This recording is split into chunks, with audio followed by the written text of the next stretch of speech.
Yes, Sir Hairless here. Today we have a special one, a different one. I'll be doing two videos in one, and I've never done this before. I like to do pretty much all of my Christmas songs in December when everyone's feeling festive and Christmassy, and I get so many Christmas requests, it's just not possible to do them all. And this way I can kind of do two at once. They are both Yule log performances, which means that there are no videos for them, and they are both from the Avi era. Of course, it's Pentatonix. Firstly, we'll be doing their version of the Coventry Carol. It's a carol I've sung many times. I love it. When I was first introduced to it, I remember thinking, ooh, this is groovy, it's strange, it's peculiar. It's very old, from about 500 years ago or so. And then after that will be I'll Be Coming Home for Christmas. That's probably much more well known. I'm sure most of us have heard the Bing Crosby version at least once. This was a members poll winner. I asked which lesser known Pentatonix Christmas song do we want to have accompanying Coventry Carol in a 2-in-1 video. If you want to vote on such polls, you can do so by becoming a patron or a YouTube member. I want this video to be a little bit more chilled than usual. I mean, I hope they are usually chilled, but we're going to be doing two videos in one. December is always crazy, so busy. So yeah, I'll try and make it a bit more chilled, less analysis, less talking on each one, and we'll see what happens. So let's get straight into it, or them.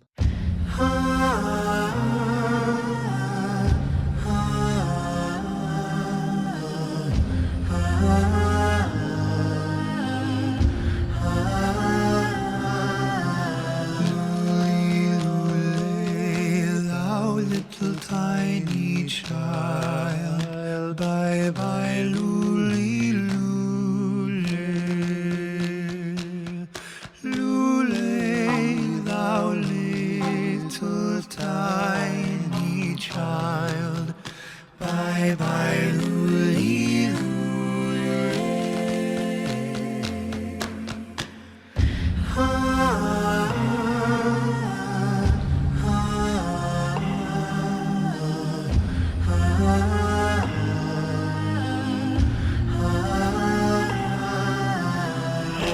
Sisters too, how may we do for to preserve this day? Oh, this poor youngling for whom we sing, bye bye, lule, lule.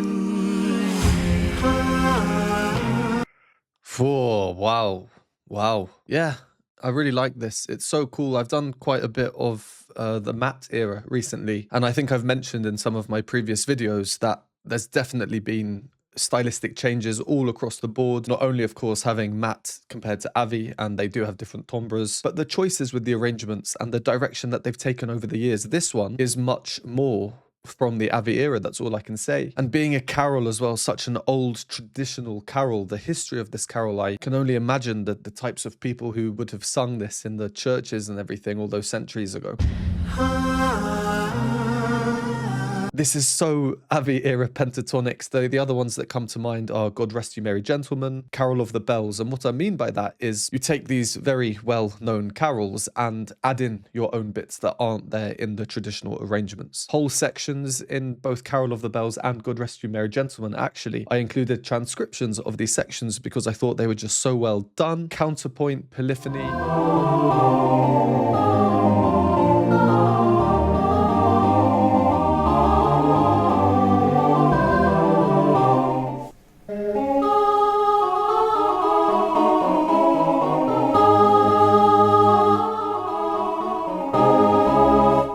Really making it their own, and this is the exact same thing. This time though, straight from the off. If you want to see my previous Pentatonix reactions, all the Christmas ones are in there as well from last year. You can find it all in my Pentatonix playlist up here. Maybe you don't know this carol, or if you do, maybe you know a different version of it, but this is one of the versions that I know. The versions that I know are all the more choral side, and I have sung a few different versions. Typically it starts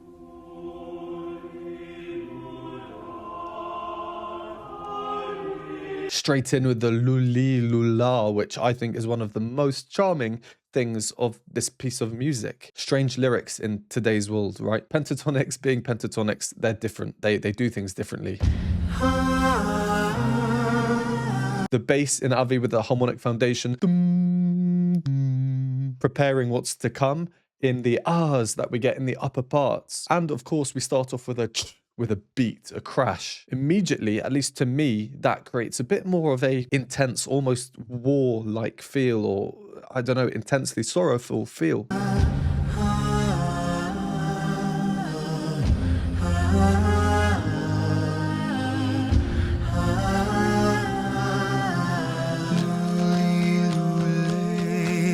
Straight in there where we're not expecting it. And what do we get? We get the, what is that, claps or body percussion somehow? Reminds me of White Winter Hymnal by them, actually.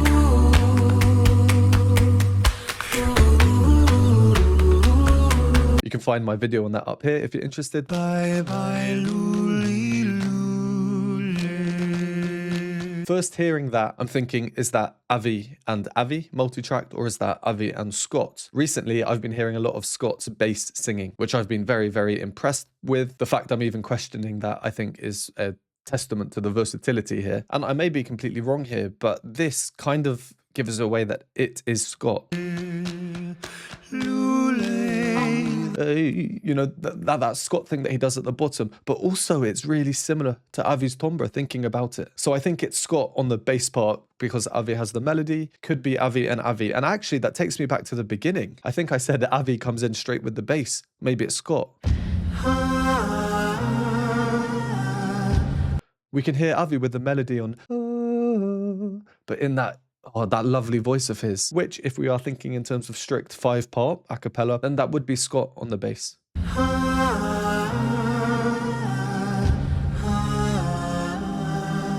Yeah, I think that's Scott on the bass, so this is an early example of bass Scott. I'll move on a bit. We get a lot of interesting things. I like the bombs that we hear.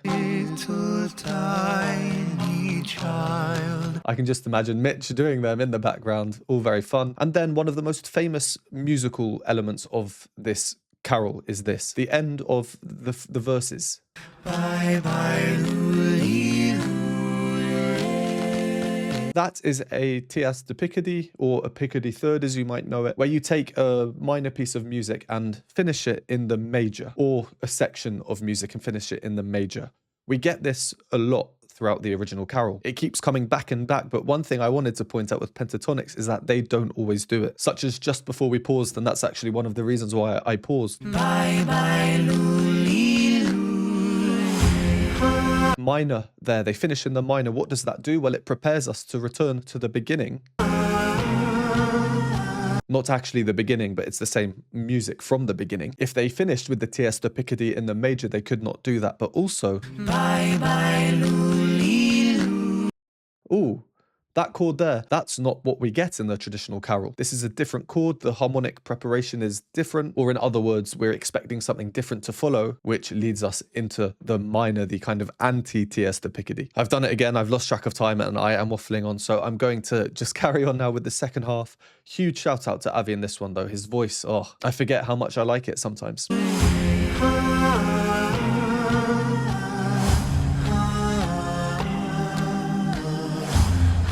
Nice wind sounds.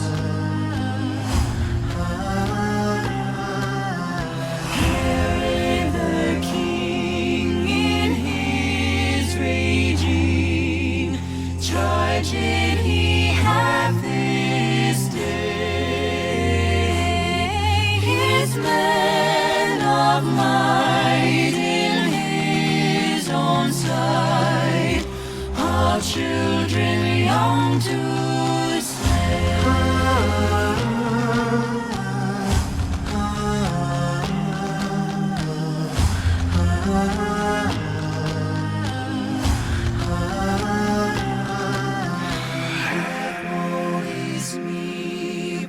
child for thee, and ever morn and day,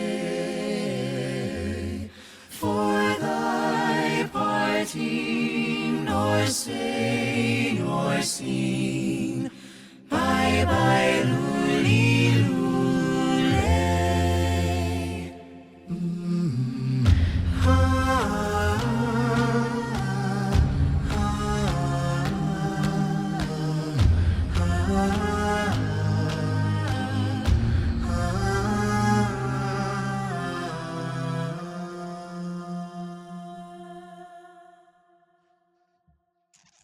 And Mitch really coming through at the end there. Oh, I really, really like this arrangement, especially that second half. Every time we heard the idea from the beginning, it got a hold of my body, goosebumps, and my arm's still tingling, actually. Really nice. So from where we carried on, things changed a bit. Herod the king in his raging. We have this drone in octaves. In his raging. So here there are 6 parts that we can hear because the drone is in octaves. So that's 2 parts for Avi in octaves, Scott, Mitch and Kirsty with the melody above in harmony, and then Kevin occasionally coming in as well. Immediately having this drone, it's archaic sounding, isn't it? It transports us back in time. Really quite different to the opening as well. I find the opening just so dramatic almost. I really, really like it. His men of might. And now we move into the homophony, everyone singing the same words at the same time as each other. We have Avi not singing the words though, but his bass part is now moving more rather than just being the harmonic foundation, jumping to the key notes when the chord changes. In his own sight. And there, Avi's part is the one that moves the most actually. To say. Mitch and Avi in octaves. Oh, that's the octave duet. I did not know I needed. Well, I did know I needed it, and there we go. And then towards the end, they go into the full traditional homophonic mode, which is how the carol is traditionally sung. Woe is me, poor child, for thee. A really exaggerated suspension there, though. In Mitch. And to show a clip from the traditional carol.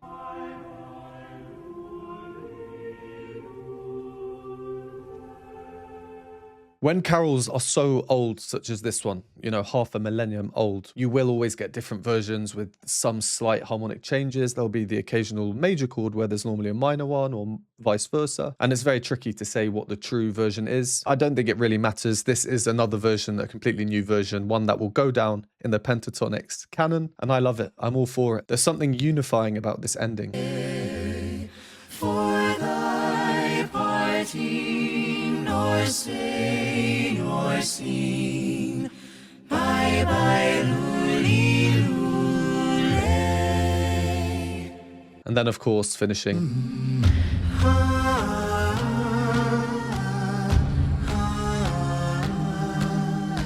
With a quite eerie ending.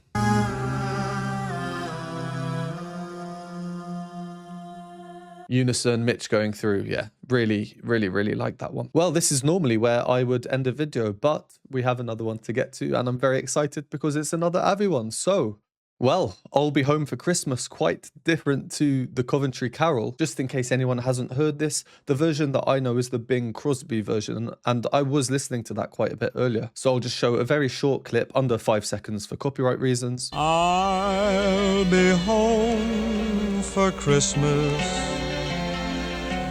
Oh, so cozy, isn't it? I just want to get by the fire. I don't have a fire here, but in Pentatonix's video, these Yule log videos, there is a fire. So that is the warmth that I will be getting. If you want to keep me warm, you can do so by donating me a hot chocolate at the Buy Me a Coffee link below. The hot chocolates keep me very, very warm for when I make these videos. So yeah, I imagine this one will be quite different in style just because of the song intrinsically, but it's Pentatonix. I don't know what they're going to do with it, if they'll change it much or not, if they'll stay respectful to the cozy element, if they'll add in their own sections like they did with Coventry Carol. Let's jump in and find out.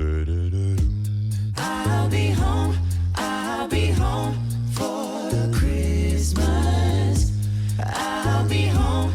I'll be home for Christmas. You can count on me. Please have snow and mistletoe.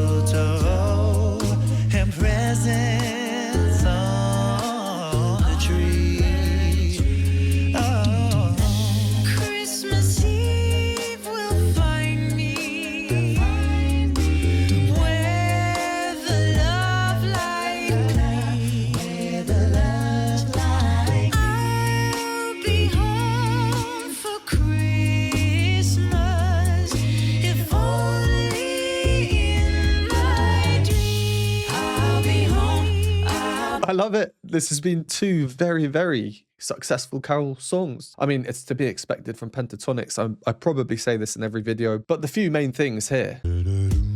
I'll be home, I'll be home. So that's the motif, I guess. That's what we just got when I paused again. Avi's bass, phenomenal. I'll be home for Christmas.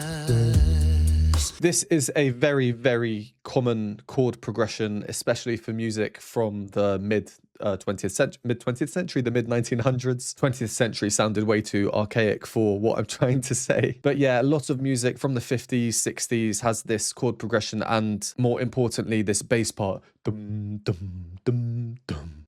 His voice is so low, it's difficult for me. At the time of filming this, I released my Grinch video a couple of days ago. Please check that out if you haven't already. Super, super fun one. Matt did a phenomenal job. And I received a comment on that, which I said I may include in a video. So I'm going to do that now. And it was a comparison between Avi and Matt's voices. When I first heard Matt, I immediately said, he sounds like an instrument. This comment kind of expands upon it. And it says, we can think of Avi like a double bass and Matt like an electric bass, and I think that is such an accurate way of describing the difference in their timbres. I could not phrase it better myself, to be honest. Don't worry, I did let the person who commented that know that I might be stealing it. So huge fan of Avi here, and his role compared to in Coventry Carol, where he had the melody and then he was kind of moving a lot. Now it really is to get the smooth, groovy, cozy rhythms going, acting as that harmonic foundation, allowing Scott to shine through on his melody. Can count on me.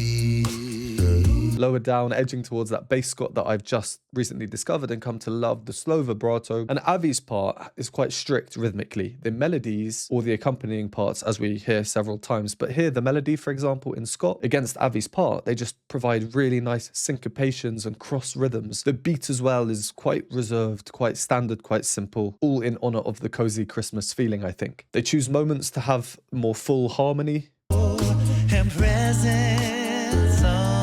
So what we get on this chord here on Presents. And presents on. Kirsty, Scott, Mitch, Avi. But importantly, Avi's part, we hear him go, which creates this dominant seventh chord, and then back, because he has the same note as Scott here. So we have a sustained chord, and Avi just changing notes is showing us what the full chord would be if we had 4 different notes sung, which then moves. On the tree. Christmas Eve will find me. The la la la la in the background. Oh, it's just so nice. It reminds me of a lot of 50s or 60s music where someone's just on the piano tinkering away at those chords. I'm sure you know the style I mean. And then Mitch. So good. I'll be home for Christmas. Let us proceed. My dream. I'll be home for Christmas. I'll be home. Oh, I'll be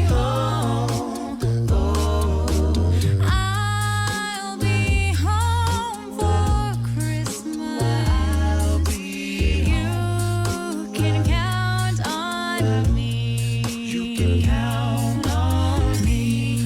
Have snow and mistletoe and presents on the tree. Christmas Eve will find me where the love light gleams. Oh, I'll be home for Christmas, if only in my dreams. I'll be home. Yeah, I mean, okay, so we have Kirsty now, and with her, again, Pentatonix, they cannot be boring. It's impossible for them to be boring. And I say this, I feel like in every video, but they're just so good at maintaining an overall style, an overall feeling of a piece of music, whilst having so many other changes and nuances in there. One of the most prominent introductions was the chromaticism. We get more chromatic notes. Where the love light gleams. Avi with a great example there. As the melody's coming down and he's moving up and the arrangement tightens up and then opens up. And of course, the ooh wow. I'm just thinking, I don't know, Frankie Valli and the Four Seasons or the Platters or something, you know? I'll be home for Christmas. I'll be home. It's simple. It is a simple arrangement in the grand scheme of things, especially compared to Pentatonix, but only purely from the sense that there's not crazy harmonic and rhythmic changes going on. You don't need that. And with a song like this, that wouldn't make it cozy. So I'm going to follow up by saying it is complicated because of the point I said before, how they're able to get variety in there, but keep it sounding so consistent. Yeah, it's beyond me. I just love their arrangements, really. And just on the chromatics again, Avi. For Christmas, if only in my dreams, I'll be home for Christmas. I'll be home.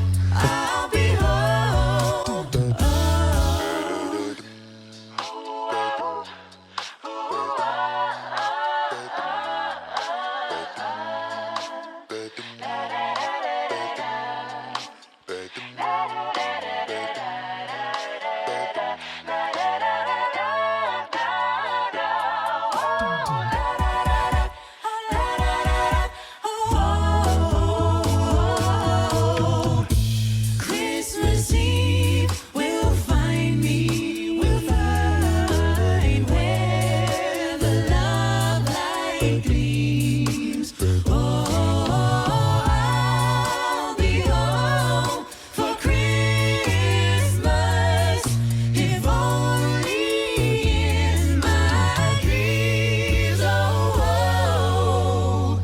If only in my dreams. I'll be home for Christmas Eve. Oh, yeah. And of course, finishing on that major seventh. Avi, by the way, he's like way down there. So cozy. Well, that last third, I guess we'd call it, was definitely not expected. For Christmas, I'll be home. There's the classic key change, upper semitone. Quite cliche, but it works. Now, this was cool.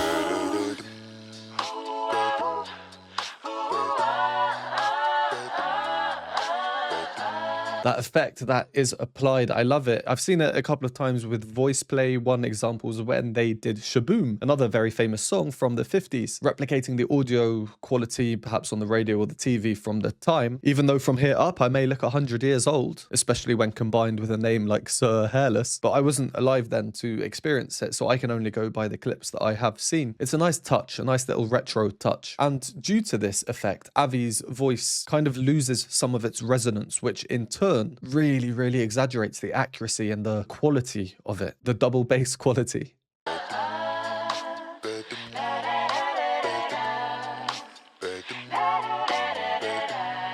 And then of course you've got Scott, Mitch and Kirsty with their la la las at the top. House sisters, like the Andrews sisters or the Pointer sisters. I just love it. I just love the style. And just before the end, the Pentatonix video would not be complete without the hemiolas. Where the love light gleams. I use hemiola because it's the same idea, but kind of in reverse to when we usually hear it. Usually it's 3 beats played in the space of 2. So if you had 1, 2, 1, 2, it would be 1, 2, 3, 1, 2, 3. But here we get 2, where 3 would normally be.